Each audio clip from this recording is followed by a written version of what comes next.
भारतीय संस्कृतीमधील 3.5 मुहूर्तांना विशेष महत्त्व आहे.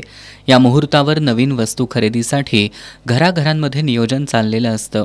त्यानुसार आज दिवाळी पाडव्याचा मुहूर्त साधत सोन्या चांदीचे दागिने, वाहनं, इलेक्ट्रॉनिक्स वस्तूंसह घर खरेदीला उधाण आल्यामुळं बाजारपेठेत एक वेगळं चैतन्य बघायला मिळालं. मागील काही दिवसांपासून गगनाला भिडलेल्या सोने आणि चांदीच्या दरामुळं यंदा खरेदीला पसंती मिळेल का अशी शंका होती.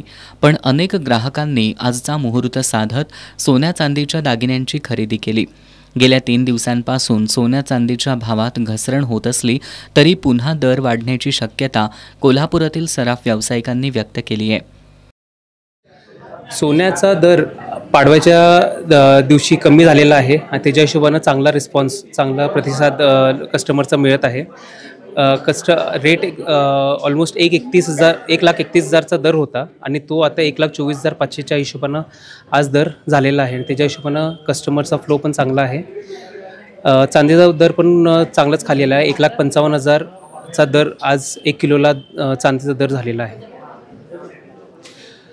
येत्या काही दिवसाचं प्रेडिक्शन सगळेजण पुढचं सांगायला लागलेत की सोनं हे अजून वाढणारच आहे.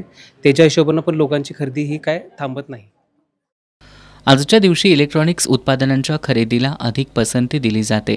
त्यामुळे अनेक विक्रेत्यांनी इलेक्ट्रॉनिक्स वस्तू खरेदीवर भरघोस सवलत लागू करण्यासह आकर्षक बक्षिसं जाहीर केली होती. GST कपातीमुळं दुचाकी आणि 4चाकी वाहन खरेदीसाठीही ग्राहकांनी अधिक पसंती दिली. आज अनेकांनी वाहन खरेदी केल्यानं शोरूम बाहेर गर्दी झाल्याचं चित्र पाहायला मिळालं. एकूणच आज दिवाळी पाडव्याच्या मुहूर्तावर बाजारपेठेत झालेल्या उलाढालीमुळं बाजारपेठेत चैतन्य निर्माण झाल्याचं दिसून आलं.